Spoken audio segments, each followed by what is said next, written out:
안녕하세요. 손혜원 TV의 손혜원 인사이트입니다. 오늘은 전에부터 제가 한번 이야기를 하려고 했던 얘기인데 이 팬덤이라는 단어에 대해서 한번 얘기를 해보려고 그래요. 그냥 팬덤이라는 게 뭐 그렇게 뭐 지금 와서 제가 얘기하는데 무슨 의미가 있겠습니까? 그러나 이 정치인에게 있어서의 팬덤이라는 것은 어떤 것인가라는 이제 이야기를 해보려고 합니다. 팬덤이라는 단어를 우리가 사전에서 보면은 공통적인 관심사를 가진 사람들이 모인 것이에요. 그리고 이 팬덤이라는 것은 이제 사람들 그리고 이제 공감과 우정의 감정을 특징으로 하는 그런 이제 팬들의 구성원들을 총체적으로 말하는 것이죠. 근데 이 팬덤의 우리 그 역사를 보면 너무 재밌어요. 팬덤이라는 게 처음 그 이름이 생겨나고 그리고 그 역사가 언제부터 시작됐는가를 보면은 1800 몇 년이에요. 이게 몇 년도더라? 1893년에 그 코난 도일의 그 셜록 홈스가 있었잖아요. 근데 그 셜록 홈스가 죽었어. 그 마지막에 셜록 홈스가 죽었는데 그 셜록 홈스의 시리즈가 있었어요. 쭉 그 저는 원래부터 추리소설 매니아였기 때문에 그것들을 시리즈를 원래 다 알았는데 다 잊어버렸어요. 제가 그 영국을 처음 갔을 때 그때 저한테 그 안내를 해주던 사람이 제일 먼저 가보고 싶은 영국의 관광지 중에 제일 먼저 가보고 싶은 곳이 어디냐라고 했는데 제가 베이커 스트리트를 가보고 싶다 그랬어요. 그 베이커 스트리트가 코난 도일의 그 셜록 홈스에 나오는 셜록 홈스가 사는 탐정 사무실이에요. 거기를 가보고 싶다 그랬더니 거기가 한 층이 한 건물이 다 그 박물관 같이 해서 밀랍 인형을 만들어 놓고 각 스토리별로 이렇게 막 마지막 죽는 장면 막 이런 것들이 나와 있는 되게 재미난 그런 작은 박물관이었습니다. 층이 좁으면서 좀 높았던 그런 곳이었습니다. 그런데 이제 추리 소설을 쓰는 그 코난 도일이 셜록 홈즈 시리즈를 1년에 한 번, 2년에 한 번, 3년에 한 번 이렇게 낸 거예요. 한 번 낼 때마다 뭐 그야말로 밀리언셀러가 되면서 영국은 물론 전 세계 사람들을 사로잡았던 것이죠. 그러면 그때마다 이제 셜록 홈스가 그 왓슨하고 함께 이제 변장을 너무 잘하고 뭐 화학 왓슨은 의사였거든요. 그러니까 이제 화학 실험을 통해서 뭔가 요새로 말하면은 이제 그 DNA 분석 같은 그렇게 어려운 건 아니었지만 성분을 분석하고 하는 이런 일들을 하면서 굉장히 과학적으로 보이지만은 사실은 이 셜록 홈즈는 탐정 중에서는 직관이 굉장히 뛰어난 그런 탐정이었죠. 포아로나 아가사 크리스티의 포아로나 셜록 홈즈는 아주 직관에 의해서 판단하는 그리고 이제 변장을 하면서 직접 이 현장을 뛰기도 하지만 그런 직관적인 판단력이 굉장히 뛰어난 그런 탐정이었습니다. 그런데 이 유럽의 사람들이 셜록 홈스에 울고 웃으면서 그 광팬들이 됐죠. 그런데 이제 코난 도일이 나이가 들면서 그 자기 그 소설 속에서 드디어 셜록 홈스가 죽습니다. 낭떠러지로 떨어지는데 그 다음에 사실 몇 년 후에 다시 낭떠러지에 떨어졌는데 죽지 않았고 살았다는 그 속편들이 또 나오기도 합니다. 근데 셜록 홈스가 죽고 나서 팬들이 난리가 난 거예요. 광분을 한 거예요. 광분이 죽였다고 광분을 한다기보다는 죽은 셜록 홈스에 대해서 자기들이 뭔가 이렇게 추모를 하는 그런 모임들이 대대적으로 일어납니다. 이러면서 그 공개 시위를 해요. 그래서 이제 그것이 이제 팬덤의 시작이라고 이제 봅니다. 그게 1893년이에요. 그리고 나서 그 다음에 이제 팬덤이라는 단어는 이제 공상 과학 소설 같은 데서들 많이 쓰이고요. 그 다음에 이 팬덤에서는 일종의 판타지에서 이 사람들 마음을 사로잡는 그런 부분들인데 이제 수많은 클럽과 그런 협회가 이제 난무합니다. 제가 왜 정치랑 이렇게 지금 팬덤을 얘기하는지 이제 슬슬 여러분들이 짐작이 되실 겁니다. 그랬는데 1970년부터는 미디어 팬덤이 일어나기 시작합니다.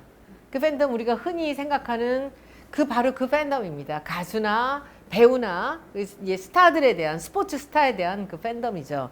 아까 말씀을 드렸잖아요. 뭐라고 말씀드렸죠? 공통적 관심사를 가진 공유하는 사람들의 모임이라는 거죠. 누구를 함께 좋아하는 것 그리고 공감과 우정의 감정을 특징으로 하는 그런 구성원들이 이제 팬으로서 모여서 그들이 군을 이루면서 자기들의 목소리를 내는 거죠. 그 중에서 활동을 많이 하는 사람들은 또 그 중에서 리더로 들어오고, 그리고 이제 팬덤들이 만드는 커뮤니티에 가면 새로 들어온 사람은 늘 환영 반가 하면서 하는, 이게 이제 팬덤들이 이제 그렇게 오래된 역사를 가진 단어고, 그리고 이제 그 다음에 70년대 들어와서 미디어를 중심으로 팬덤이 이루어졌고, 그리고는 그 다음에 이제 그 추가적인 그 팬덤의 사례로는 일본 만화입니다. 일본 만화에 또 팬덤이 이루어지면서 이제 그 가상의 주인공, 그 전에 판타지나 이제 이런 영화에서 우리가 팬덤이 이루어지는 거랑 똑같은 거죠. 누구를 함께 좋아하고 그 실제로는 가상의 인물을 갖고 같이 죽이고 같이 살리는 거죠. 이제 그런 팬덤들이 있었고요. 그리고는 이제 제가 보기에는 그 비디오 게임이라든지, 그리고 이제 스포츠, 음악, 만화, 드라마, 연예인한테서 이제 팬덤을 공통적으로 우리가 가장 이렇게 일반적으로 볼 수 있었다라고 볼 수 있는 거죠. 그리고 나서 이제 제가 오늘 말씀드리려는 것은 정치인에 있어서의 그 팬덤을 보는 겁니다. 여러분들이 생각하시기에 정치인은 모두가 다 팬덤이 있습니까? 그렇지 않아요. 팬덤이 있는 사람이 있고 팬덤이 없는 사람이 있어요. 이름도 모르는데 삼선사선하는 사람들도 있어요.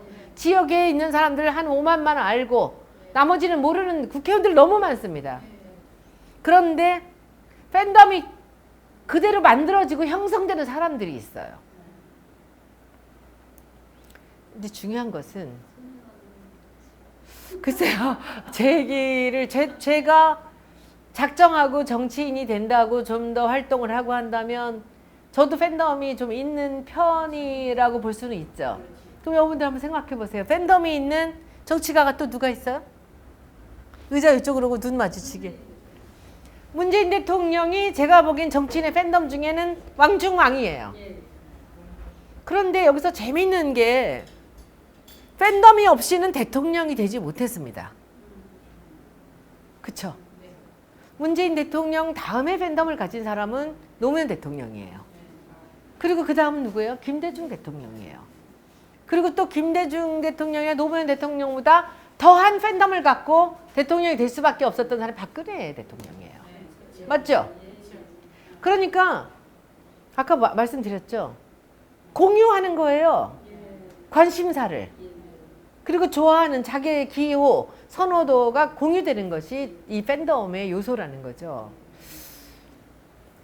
대통령의 경우는 팬덤이 없이는 되지 못했어요. 그 중에서 가장 비극적으로 팬덤이 없어서 대통령이 되지 못한 비극적인 인물을 한 명만 꼽아보세요. 너무 훌륭하고 충분히 대통령이 될 만한 사람이었는데 팬덤이 없어서 대통령이 못된 사람이 있습니다. 이회창 후보예요. 어떻게 보면 아깝죠. 균형감도 있고 굉장히 훌륭한 사람이었는데 이 사람은 개인적으로 너무 훌륭하고 주변에 사람도 많았는데 팬덤이 없어요. 모르는 사람이 날 좋아해야 되거든. 그리고 한 다리 건너서 건너 얘기 듣고도 좋아해야 돼요. 먼 말치에서 좋아해야 돼요. 근데 아는 사람들만 좋아해서는 대통령이 될 수 없다는 것. 국회의원은 될 수 있어요. 그럼 우리 다음번에 차기에는 지금 팬덤으로 우리가 볼 수 있는 사람은 누가 있는가? 조국 팬덤 있죠. 대단히 있죠. 잘생겨서 그런 거지? 이번에 내용물이 꽉 찼잖아요. 이번 사태를 지나면서 내용물이 꽉 찼잖아요. 조국 전 장관이 그야말로 흔치 않게 별로 대중에 나선 적도 없는데 굉장한 팬덤이 있는 사람이에요. 그렇죠? 홀로 아리랑 부르면 같이 따라 부르며 울고. 그 사람이 팬덤이 있는 이유는 문재인의 팬덤과 아주 비슷해요. 그냥 인격적인 매력이 있어요. 그리고 또 잘생겼어. 아마 우리 문재인 대통령께서 인물로 꿀리는 사람은 오직 하나 조국뿐일 것 같아. 그쵸?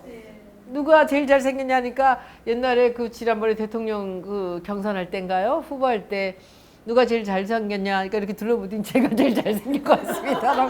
자기도 자기가 잘생긴 줄 알아. 대부분의 잘생긴 사람들이 바람기 많은 사람들이 많은데 우리 문재인 대통령이나 이 조국 그 전 장관 같은 사람들이 잘생겼는데도 불구하고 여자 보기를 돌같이 보는 이것도 또 많은 팬들이 생겨나는 거죠. 그러니까는 이 문재인 대통령 같은 경우는 인물도 출중한 데다가 이 사람이 자고 오면 하지 않는 한 길만 가는 그 정말 뭔가 그 이 어떻게 보면 경상도 남자의 그런 아주 그냥 그렇게 굳건한 이런 느낌이 있었고 의리를 지키는 이 노무현 대통령한테 대한 것도 있었고 그리고 대통령을 안 하려고 그렇게 뻗대던 것조차도 우리가 이 보기에 멋있어 보인 거죠. 이 팬덤을 일으킬 만한 많은 요소가 있는 그런 분이셨는데 거기 이제 조국이라는 사람은 이게 연민까지 들어가는 거예요. 지금 이번 사태로 인해서. 그래서 조국이라는 분이 이 팬덤의 굉장히 중심에 있는 분이라고 생각해서 이 대통령 후보로서 뭐 이 팬덤이라는 것은 노력해서 얻을 수가 없거든요. 그래서 그런 훌륭한 게 있다라고 보고요. 그러면 또 다른 우리가 후보 중에서 팬덤을 볼 수 있는 사람이 누구? 아, 유시민 팬덤 있죠. 유시민의 팬덤의 그 이펙트는 또 뭡니까? 똑똑하지. 똑똑하지. 뭐 이렇게 아는 게 많아. 그리고 아는 게 많을 뿐만 아니라 그걸 갖고 싸워. 그리고 누구든지 다 이겨. 근데 그 고지식층의 유시민이 그 텔레비에 나옴으로써 연예인 비슷하게 저변층까지 확보를 이거는 뭐냐 하면은 그 저변 그 좀 쉽게 말씀드리면 이분이 뭐 알쓸신잡이나 이 썰전을 통해서 중도까지도 흡수를 했단 말이에요. 요즘에 정청래 의원이 처음에 제가 정청래 의원이랑 친하다 이 사람 훌륭한 사람이다 얘기할 때 사람들이 다 아니라고 그랬거든요.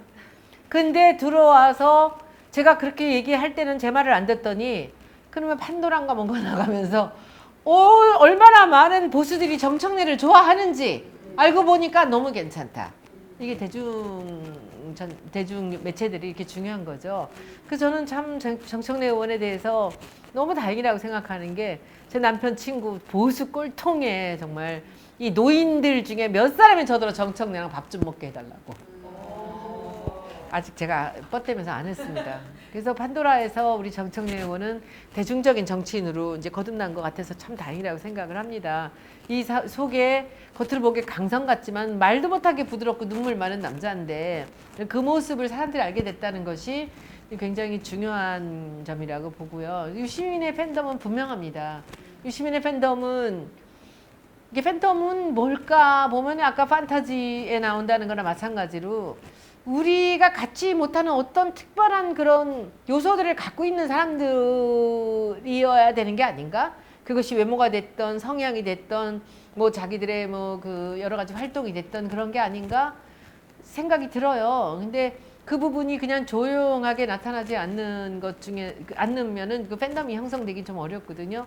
그러면 여러분들 저 빼고 국회의원들 중에서 팬덤 있는 사람 한번. 지금 뭐 박주민은 팬덤 표창원. 저는 박주민의 팬덤과 표창원의 팬덤은 좀 다르다고 생각해요. 예. 그 팬덤이라는 것은 잘 모르는 사람들조차도 좋아할 수 있는 요소가 있어야 돼요. 박주민 의원은 우리 쪽 사람들한테는 인기가 좋을 수 있지만은 저쪽 사람들한테는 관심이 없습니다. 전혀. 근데 표창원 의원은 저쪽 사람들도 관심이 있어요. 표창원 의원은 그야말로 정말 드물게 그 팬덤이 있는 국회의원입니다. 제가 보기엔 300명 중에 최고라고 봅니다. 그런데 아쉽게도 자기가 안 한다는데 뭐 어쩔 거야? 이번에 이 표창원 의원이 이야기하신 거를 정말 대중이 이해할 수 있게 이렇게 다시 보자기를 잘 감싸서 이 사람을 잘 사용했으면 좋겠어요. 근데 저는 이미 그는 물 건너갔다고 생각해요. 표창원이라는 사람은 아니라고 생각하면은 그냥 홀몸으로 뛰쳐나가서 광야로 가는 사람입니다. 그 양반이 그 댓글 사건 때 멀쩡했던 그 경찰대학의 교수직을 던지고 나와서 애들하고 탐정놀이를 시작한 분이에요. 그걸 우리 문재인 대통령이 가서 영입을 하신 거죠, 어렵게. 근데 지금 이분이 4년 동안을 지내면서 아니다라고 생각했다는 것 쉽게 바꿀 수 없는 거라고 보고요. 우리가 아쉽지만 저는 어려운 일이라고 생각합니다. 그러면 우리 다음 대통령을 본다면 여야를 통틀어서 우리가 팬덤을 찾는다면 또 어떤 사람이 있을 수 있어요? 누구를 좋아하고 싫어하고 따지지 말고 우리 귀 실장님도 대보세요. 이제 팬덤이 뭔지 알았잖아. 김 부장도 얘기해 보세요. 팬덤은 누가 있어? 흔치 않아요. 누가 있어? 글쎄요, 제가 보기엔 이낙연 총리는 팬덤이라고까지는 아직은 좀 어렵지 않을까 싶습니다. 여러분들이 답이 안 나오는데 이재명 지사 어때요? 그 사람 보수가 많죠.